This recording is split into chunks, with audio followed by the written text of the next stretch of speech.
기념하는 주일입니다. 오늘 이 시간에도 우리가 속박되어 있는 것들이 있습니다. 죄에 대해서, 특별히 오늘 분노에 대한 것에 대해서 속박되어 있는데, 오늘 경복절을 기념하면서 우리가 분노에 대해 속박에서 해방되는 우리들이 되었습니다. 우리 예수님께서 가장 싫어하는 것이 죄입니다. 그 중에서도 폭력일 것입니다. 평화의 왕으로 오신 예수님은 보이는 폭력뿐만 아니라 특별히 보이지 않는 폭력에 대해서 매우 싫어하셨습니다. 그래서 예수께서는 살인죄를 직접 사람이 살해하는 것뿐만 아니라 보이지 않는 이 살인, 마음의 악을 품고 보이지 않는 말이나 여러 가지로 압박하는 것도 이 살인이라 알아야 했습니다. 예수님이 너무너무 앞서가신 것 같아요. 요즘에는 이 살인죄가요, 직접적인 칼로 누구를 죽이는 것도 살인죄가 되지만, 또 요즘에는 어떻게 되냐면 이 SNS로 인해서 사이버 폭력, 사이버 살인 이런 것까지도 살인죄로 봐서 엄히 처벌하고 있습니다. 그래서 요즘에 보면 아이들 직접적으로 막 때리는 것이 아니라 카톡으로 불러내가지고 아이들 불러가지고 막 거기서 욕하고 비하하고 그런 일들이 있지 않습니까? 근데 그것을 죄로 본다는 거예요. 그리고 심지어 그런 일을 당한 아이들은 너무너무 상처를 받아서 자살하는 아이들이 있다는 거예요. 그런데 예수님께서 2000년 전에 이 보이지 않는 이것으로 인해서 살인할 수 있다. 그래서 이것을 살인죄다. 그래서 살인죄처럼 심판을 받게 될 것이다. 지옥 갈 것이다. 이렇게 말씀하신 것입니다. 하나님께서는 살인죄를 엄히 다루셨습니다. 그 이유가 무엇입니까? 하나님께서 자기의 형상을 따라 사람을 창조하셨는데, 살인은 하나님의 형상을 파괴하는 행위로 누구든지 사람을 죽이면 사형에 처해진 것입니다. 우리 예수님은 율법을 폐하러 오신 것이 아니라 율법을 완성하기 위해서 오셨다 하셨습니다. 그래서 그 율법에 드러나지 않는 부분, 왜 이런 율법을 주셨는지, 특별히 지난주에는 안식일에 대해서 얘기했죠. 안식일에 그냥 일하는 사람들을 죽였는데 원래 하나님의 뜻은 그것이 아니었다라고 제가 얘기했죠. 안식일은 사람을 위해서 하나님께서 만드신 것이다. 430년 동안 노예로 있다 보니까 이들이 쉴 줄을 몰라요. 그래서 안식일을 지키라 해도 안 지켜요. 그래서 딱 한 사람만 하나님께서. 그때 죽인 것 때문에 사람들은 무서워서 안식일을 지키기 시작했는데, 그 후로 이 바리새인과 사두개인과 대제사장들이 이것으로 성경에 과거에 있었으니까 너희들도 일하면 죽는다. 하나님이 처벌하지 않고 사람이 그것을 이용하여 처벌하기 시작합니다. 예수님께서 딱 오셔가지고 그것이 잘못된 것이다. 하나님이 원래 안식일을 만든 것은 사람을 사랑하여서 노예로 살던 이들이 쉴 수 있도록 만든 것이 안식일이다. 오늘 말씀에 보면 10계명, 살인하지 말라. 이 계명도 직접적인 살인뿐만 아니라 간접적인 살인도 살인죄라고 말씀하신 것입니다. 우리 예수님은 시대를 초월하여서 말씀하신 것입니다. 그때 당시에, 지금도 법적으로 보면 보이지 않는 이 살인죄를 처벌하기가 참 어렵습니다. 요즘에는 SNS가 다 증거를 해가지고 캡처하고 그러잖아요. 그래서 엄하게 다루고 있긴 있지만 이거 생긴 지가 이제 한 10년밖에 안 됐어요. 그전에는 이런 거 살인죄로 안 봤어요. 근데 우리 예수님은 2000년 전에 벌써 말로 인해 가지고 사람을 죽일 수 있다 알고, 그래서 말로 사람 죽이면 살인죄다 라고 2000년 전에 예수님이 얼마나 앞서가신 분이신지, 그냥 앞서가신 것이 아니라 하나님이시기 때문에 이 모든 것을 하신다는 것이죠. 저는 이 예수님이요 하나님이시라는 사실을 이 말씀 보고도 깨달을 수 있었어요. 2000년 전에 이런 생각을 가진 이가 없었어요. 근데 우리 예수님은 이미 우리 한국이 제일 앞서가는 나라인데 이제야 10년밖에 안 됐죠. 근데 2000년 전에 예수님은 벌써 말씀합니다. 오늘 광복절입니다. 특별히 오늘 우리는 어디로부터 해방되는 날이 되었으며 하면 분노로부터 해방되는 날이 분노의 경고의 말씀을 듣고 우리가 마음의 분을 풀어가는 해결책을 여러분 스스로 찾으시길 바랍니다. 분노는요 해결책이 딱 한 가지가 아니에요. 왜? 화가 생기는 것이 수천 수만 가지이고 또 화를 푸는 것이 수천 수만 가지가 있기 때문에 성경에 기록할 수 있는 것이 아니에요. 그러니까 어느 정도 대략적인 것을 잡아주는 겁니다. 그러니까 여러분 오늘 말씀을 제가 전할 때 한번 이 분노에 대한 우리 마음속에 분노가 있지 않습니까? 이런 것들을 해결하지 않으면 구원받지 못한다고 얘기하고 있습니다. 마음속의 분노를 다 해결받는 오늘 이 시간이 되었으면 합니다. 이 성경이 말하는 두 가지 분노가 있습니다. 그러니까 먼저 분노하면 모두 다 안 좋은 것이 아니라는 것입니다. 이 두 가지 분노가 있는데 거룩한 분노와 불의한 분노가 있다라는 거예요. 거룩한 분노는 하나님께서 주시는 분노인데 인간이 옳은 길을 떠나 정의가 사라지고 죄악 가운데 있는 것을 깨우쳐 옳은 길을 회복시키려는 이 분노를 거룩한 분노라. 그래서 하나님께서는 이스라엘 백성이 죄악 가운데 빠져 있을 때 분노하시는 하나님은 선지자들을 통해 그들의 잘못을 지적하여 죄를 깨닫게 하고 회개하여 옳은 길로 돌아오도록 하였다. 그럼에도 불구하고 이 백성이 회개하지 않으면 하나님께서는 더 큰 회초리를 드셨어요. 이웃 나라를 통해서 회개하고 돌아오도록 징계의 회초리를 들기도 하였습니다. 예수님께서도 분노하신 적이 여러 번 있어요.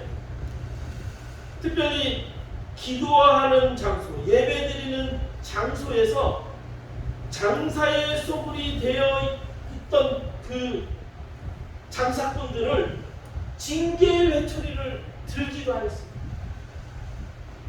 이런 것을 거룩한 분노라는 거예요.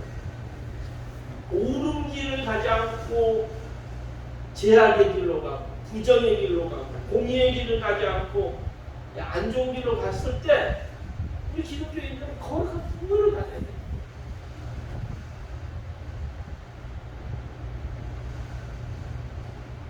이 거룩한 분노는 인간을 구원하려는 목적이지 멸망시키려는 목적이 아니라 우리 광주 미주와 항쟁이 바로 거룩한 분노 아닙니다.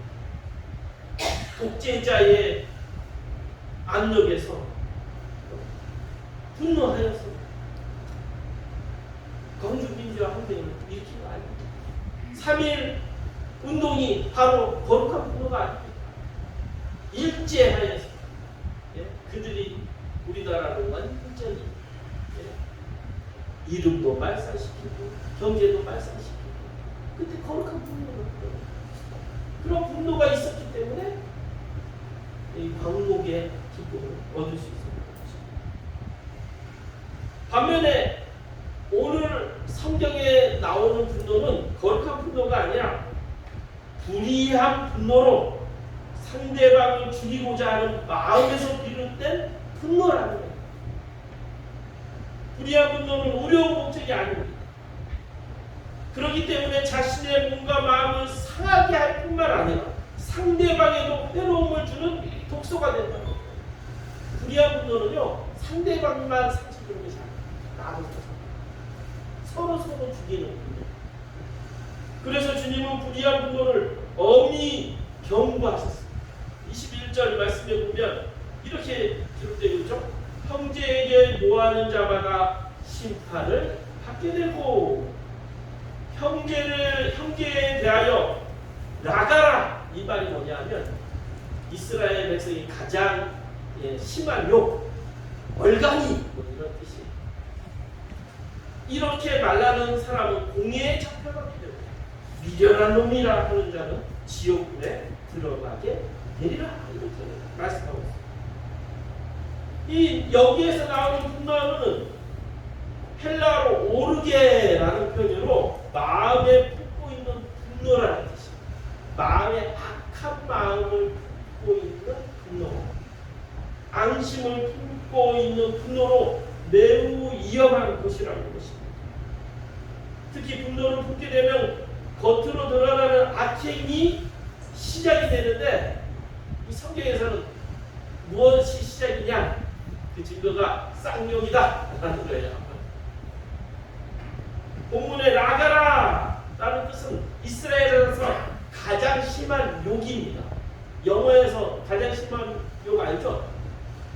큐 욕. 또 우리나라 사람들이 가장 심한 욕이 뭡니까? 여러 가지 있죠.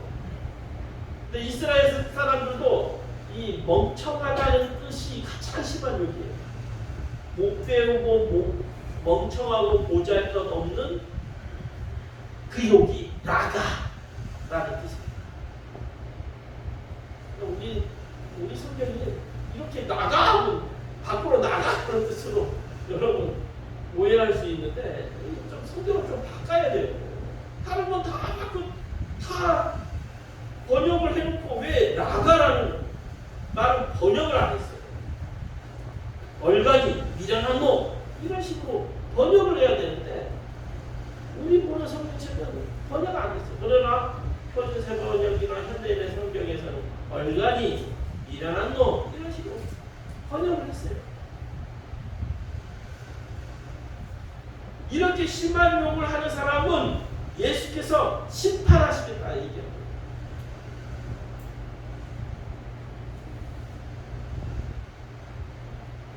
욕하는 사람은 심판을 받고 공회에 잡혀가고 지옥불에 들어가겠다. 다시 말하면 분노의 결과는 심판받아 지옥 가는 것이라는 것입니다. 어떻게 사람이 화를 안 낼 수 있습니까? 여러분 이렇게 질문할 수 있습니다. 그렇습니다. 모든 사람은 화를 냅니다. 그러나 여기서 단순히 화를 내는 것으로 큰 벌을 받겠다는 것이 아니라 아까 얘기했죠. 분노의 마음을 계속 쌓아가면 그 분노가 증오로 발전해요. 그 영혼을 망가뜨리고 결국에는 말이나 폭력으로 나와서 살인에 이를 수 있다는 것입니다. 그래서 심판을 받는 거예요. 여러분 그 분노가 있으면요. 그 분을 품지 말고 분노를 털어버려요. 화를 참으면 어떤 병이 생긴다고 하죠? 화병이 생겨요. 그럼 싸우라는 것입니까? 아니에요. 어떤 방법이 있을까요? 화가 있으면 계속 참다가 보면요, 이것이 더 커집니다. 사람과 사람 사이에 화가 생긴 것은 오해를 풀면 좋아요. 오해를 풀면. 적극적으로 우리 그리스도인들이 오해를 풀면 좋은데 성도와 성도끼리 오해된 말에 대해서 얘기해야 돼요. 왜 목사들이 암에 많이 걸리지 않는가? 요 몇 년 동안 50대 목사님들이 몇 분 돌아가셨어요. 세 분 돌아가셨어요. 암에 걸렸어요. 심장마비로 돌아가셨어요. 그 중에 하나가 뭐냐면 우리 목사들은 성도들이 상처받을까봐 얘기를 못하는 거야. 화를 다 갖고 있으니까. 화병이 생겨가지고 죽대요. 우리 동기들도 벌써 화병이 생겨가지고 죽은 사람이 육지에도 몇 명이에요. 젊은. 얘기를 못하는 거예요. 계속 살아요. 그런데 저는, 저 같은 경우는요, 이 화가 그냥 확 들어오면 여러분에게 화를 잘 내지는 않아요. 근데 저는 노래를 좋아합니다. 노래. 그래서 차 안에 딱 들어가가지고 그냥 온 소리로 그냥 차가 떠나갈 정도로 그냥 그 노래 틀고 그냥 드라이브 하면서 그냥 노래를 어마어마하게 저가 화가 안 나겠습니까? 여러분이 말하는데 말도 안 되는 물로 다 저한테 뒤집어 쓰고 그렇다고 목사가 노래방에 가서 노래 부르고 차 안에서 갑자기 얼마나 세게 부르지 그러면요 그 화났던 것이 싹 사라져요. 저는 그렇게 합니다. 그리고 제가 이 산을 잘 오르는 이유가 뭔지 아세요? 산에서 분노를 푸는 거니까. 그냥 산이 그냥 좋아서만 가는 것이 아니라 산에 가서 그냥 살아오면서 그냥 오면서 그냥 속에 있는 그냥 파를 그냥 풀어내요. 그러면 갑자기 생각이 싹 바뀌어져요. 여러분 풀지 않으면요 바뀌어요. 그래서 여러분이 스스로 이 화를 그냥 꼭 하면요 이 꼭 것이 병이 되거든요. 그래서 풀어야 돼요. 여러분의 방법을 찾아야 돼요.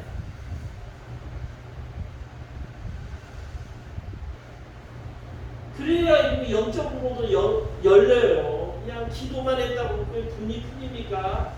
그래서 우리나라의 그 특성 중에 하나가 무슨 기도입니까?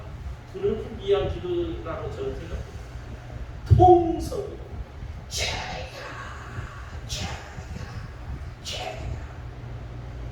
화를 풀 수가 없어요. 그래서 저는 통로기도 막 그렇게 좋게는 안 보는데 다시 생각해보니까 옛날 분들이 얼마나 화가 많았어요. 그렇다고 예수 믿는 사람들이 뭐 술을 먹고 분을 풀겠습니까? 뭐를 풀겠습니까? 그냥 산에 가서 소나무 붙잡고 쫙쫙 오는 거예요. 여러분 분을 풀어야 돼요. 화를 갖고 있으면 영적인 병자가 돼요. 말씀이 안 들어와요, 여러분. 저는 매일 말씀 준비하잖아요. 매일 말씀 준비해요. 제가 생각해보니까 말씀을 하루도 빠짐없이 준비하지 않는 날이 없어요. 왜지 아세요?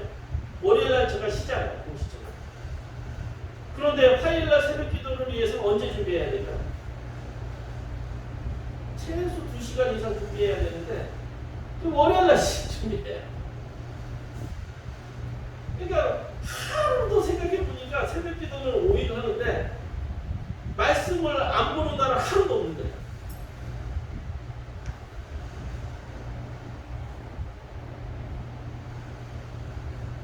분노를 어떻게든 해결해야 되는 이유가 뭐냐면 두 번째, 분노는 예배를 방해합니다.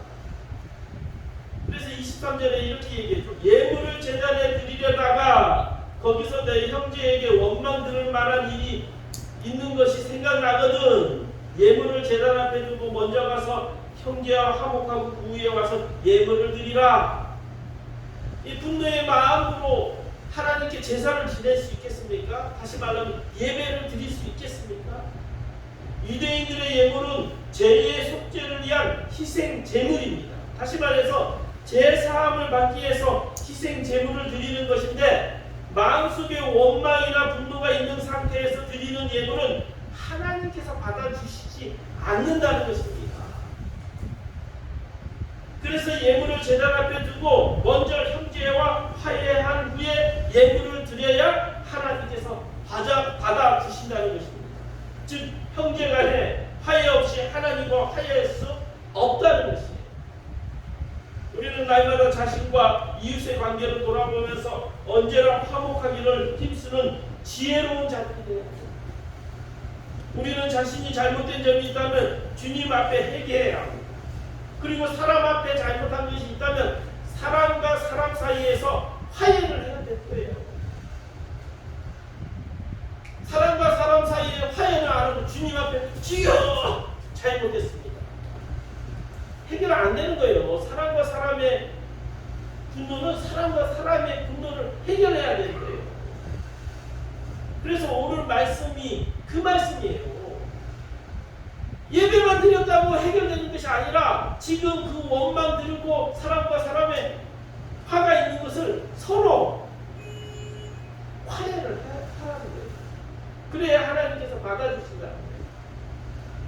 가인과 아벨이 하나님께 제사를 드렸는데 가인의 제사를 받지 아니하시고 아벨의 제사만 기뻐 받으셨습니다. 그 이유가 무엇입니까?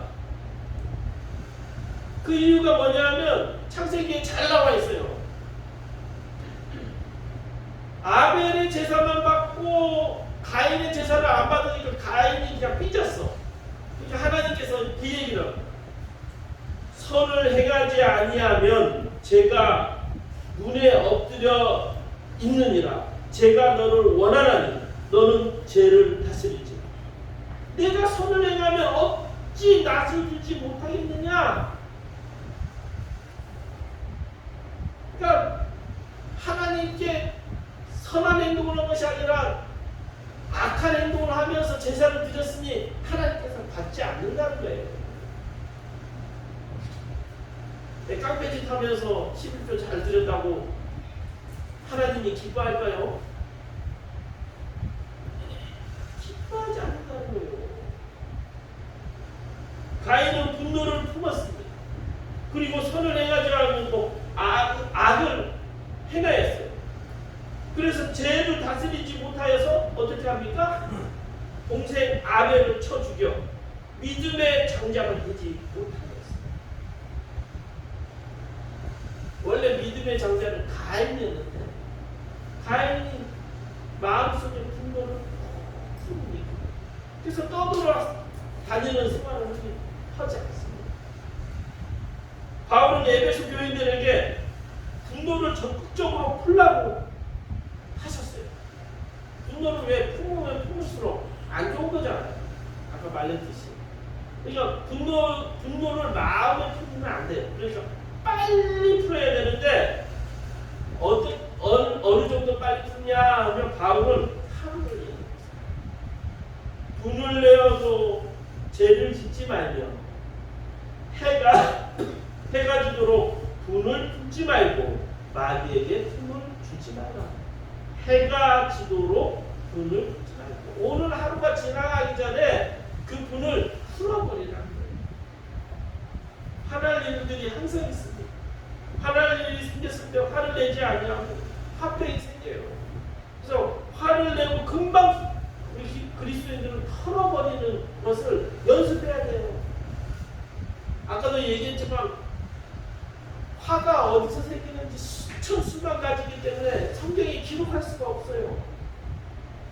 그리고 또 화를 푸는 방법들을 우리 그리스도인들이 찾아야 해요.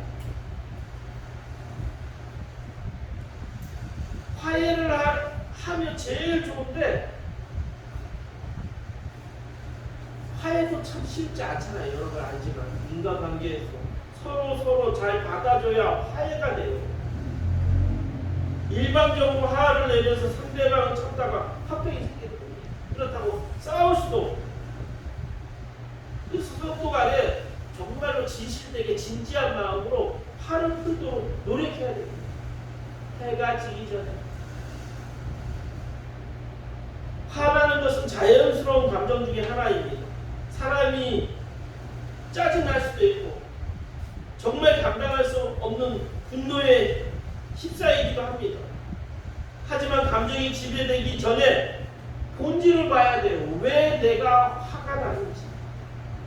무엇이 이 감정의 출발인지, 화나는 감정의 출발인지, 어떤 포인트였는지 좀 더 면밀하게 자신을 돌아봐야 돼요.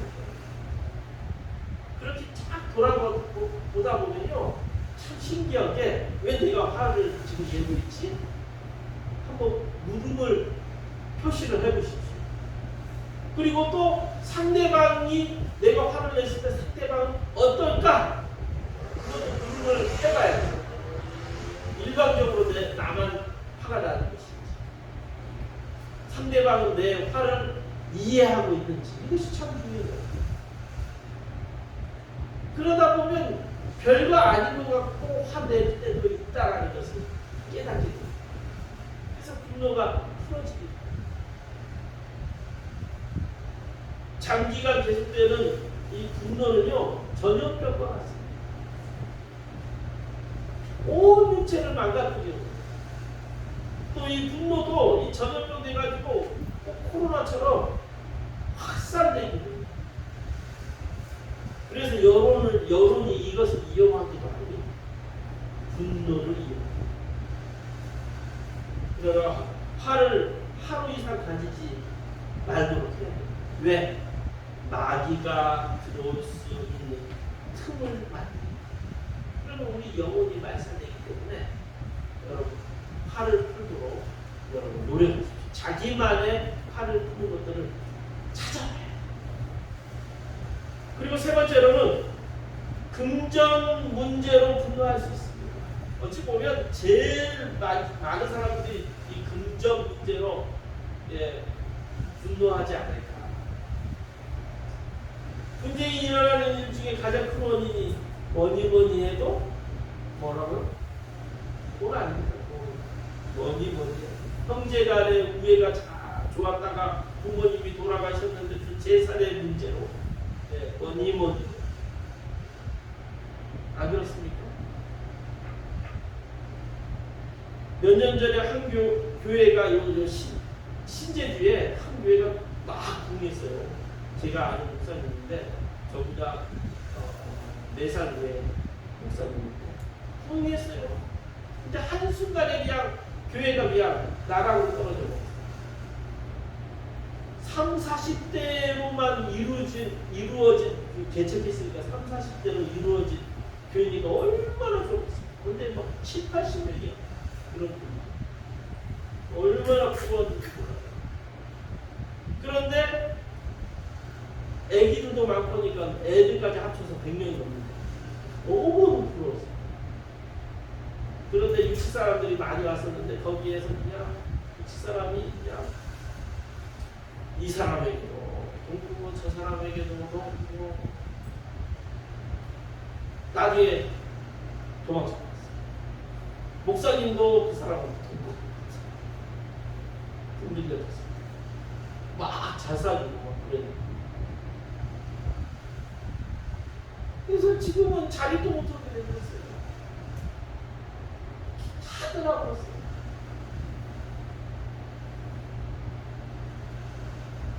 우리 교회 성도님들 돈 빌리는 행위를 여러분 금지합니다. 어려운데 좀 도와줘야죠. 돈 빌려주려면 주려는 마음으로 빌려주십시오. 큰 돈은 못 빌려주십시오. 그런데요, 여러분, 요즘 우리나라는요, 사람에게 빌릴 필요도 없어요. 신용사회가 돼가지고 카카오뱅크에서요, 그냥요, 저도 한번 이렇게 클릭을 한번 이렇게 해봤더니요, 3억을 빌릴 수 있대. 깜짝 놀랐어요, 깜짝. 제 신용도 좋은가 봐요. 농협도요, 여기 저 아저씨는 350을 딱 보내려고 했는데 안 돼. 신용등급이 낮으니까 300만 원까지 되잖아요. 근데 저는 뭐 1000만 원까지 보내줄 수 있대요. 이런 사람들. 돈 꾼 것도 없고, 돈 빌린 것도 없고, 아무것도 가지지 않은 사람인데, 저 같은 사람도 3억을 빌려줄 수 있더라고요. 카카오뱅크로. 그러니까 사람에게 빌릴 필요도 없어요. 근데 못 봅니다. 근데 신용이 안 좋으니까 못 빌리는 거예요, 여러분. 그런데 2000년 전에 이스라엘은 어떻습니까? 카카오뱅크가 없어요. 그러니까 어쩔 수 없이 가까운 이웃끼리 금전의 문제로 소송에 이르게 되었다라는 것입니다. 그래서 안 갚으면 서로 싸우고 멱살 잡고 공격이 일어나고 그렇더라도 어떻게 해요? 소송에 이르기까지 가지 말라. 그리고 너희들이 그리스도인이라면 한입 동절 한입까지도 갚아 법정에 가지 않도록 노력하라. 근데 이것은 이제는 우리나라에서는 필요 없는 거예요. 여러분 카카오 저 같은 사람들 돈 한 푼도 없어요 진짜. 3억을 빌릴 수 있대요. 그렇기 때문에 그런 데서 빌리십시오. 제가 팁을 줬습니다. 성도들 앞에 가서 성도들이 갖지 않을 양식으로 한 100만 원씩 빌려주고 저 사람이 이러시고 보면 안 됩니다. 그렇게 말했어요. 바울은 사랑의 빚 외에는 아무에게도 빚을 지지 말아라. 돈, 성도들끼리 돈으로 빌려주고 하지 마십시오. 이제는 어디에 가나? 은행에 가면 이 서류 저 서류 하는데 카카오뱅크에는 핸드폰만 있고 친구줄만 있으면 그냥 빌려주더라고요. 그럴 수 있습니다. 그러니까 여러분 또 전화 막 맨날 빌려준다. 저한테도 맨날 전화 와요. 한 하루에 10번씩. 저 정확히 안 들어봐서 모르겠지만 하여튼 맨날 빌려주려고 하는 사람들이 많아요. 그러니까 우리 성도들한테 빌려주라고 하지 말고 그런 데 빌리세요. 그런데 거기는 사채원금이 있기 때문에 그런 데 빌리면 이자율이 너무 세니까 절대 빌리지 마시고 카카오뱅크 한 5%인가 4%인가 잘 모르겠는데 제가 돈이 필요하면 한번 국장 한번 해보려고.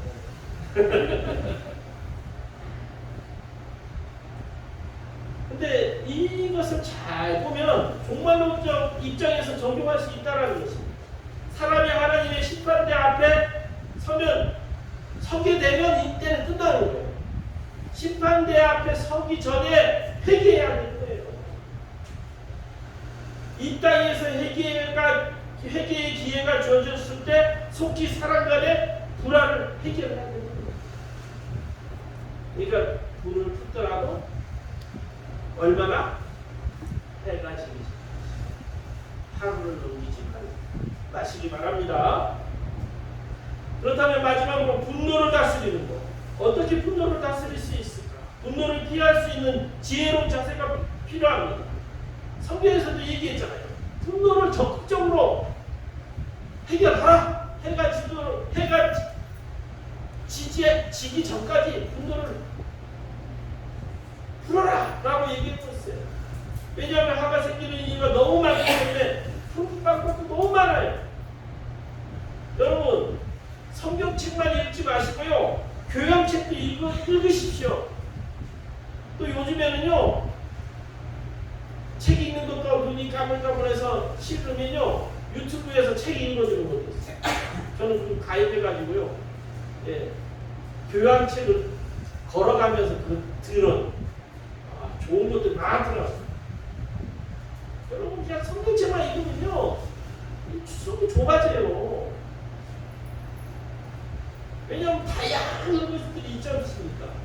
성경에는 해결되는 것들이 많지 않습니다. 해봤자 뭐 많이 있겠습니다. 요즘에 똑똑하게 화를 다스리는 법이라는 책이 있어요. 저는 끝까지 잘 읽지도 않아요. 어떻게 보냐면 교점 정리된 것들 정말 급한데 뭐 큰 일입니다. 거기에서 보니까 똑똑하게 화를 다스리는 법에 이런 말이 있어요. 어떻게 화를 다스리냐? 먼저 상대방의 입장에서 바라보라. 그리고 쓸데없는 당위적 기대를 바꾸라. 그 사람에 대해서 기대를 너무 가지지 말라는 거예요. 저 사람이 목사라고 기대하고 장로라고 기대하고 그리스도인이라고 기대하지 말라는 거예요. 사람은 똑같다는 거예요. 그리고 통제할 수 있는 상황과 통제할 수 없는 상황을 구분하라.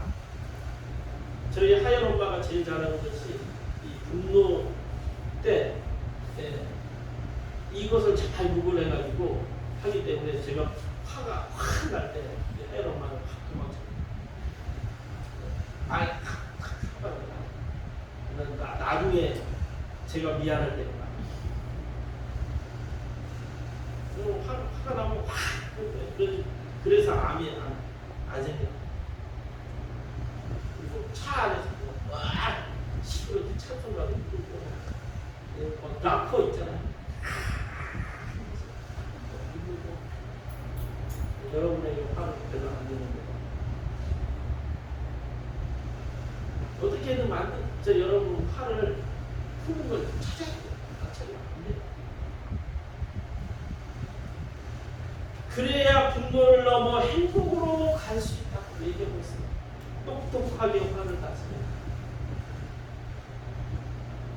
그러면 인생을 행복으로 채우면 분노가 저절로 사라진다. 그래서 행복을 채울 수 있는 것을 찾으라는 거예요. 저는 요즘에 행복을 채울 수 있는 드라마 하나를 발견해서 열심히 보고 있습니다. 스모크 드라마. 똑바로 입고 거꾸로 입고 기러기 토마토 인도배를 우여. 우리 아버지 이름도 좋겠죠. 우리 아버지 이름도 좋겠죠. 거꾸로 입고 여러분 봐봤으면 좋겠어요. 저는 강력 추천 드라마. 웬만한 책보다 더 좋은 사회 문제를 이렇게 아름답게 행복하게 이런 좋은 드라마 보면요 단점이 하나 있어요. 예전에는 막 범죄 드라마를 재밌게 보았는데 요즘 범죄 드라마 보지를 못하겠어요. 내 마음이 저가 돼버리니까 폭력 드라마, 범죄 드라마가 안 들어와요. 위험 때문에. 마찬가지예요. 우리 마음에 행복으로 채워지면 분노가 사라집니다. 여러분 행복으로 채울 수 있는 것들을 찾아야 돼요.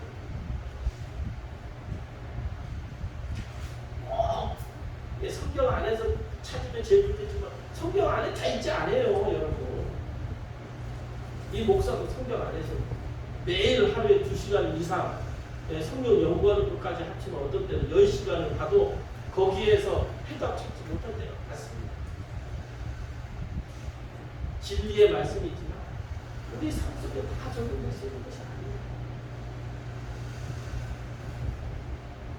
그래서 여러분 분노를 잘 해결할 수 있는 그런 숙제를 가지고 잘 해결하시기 바랍니다.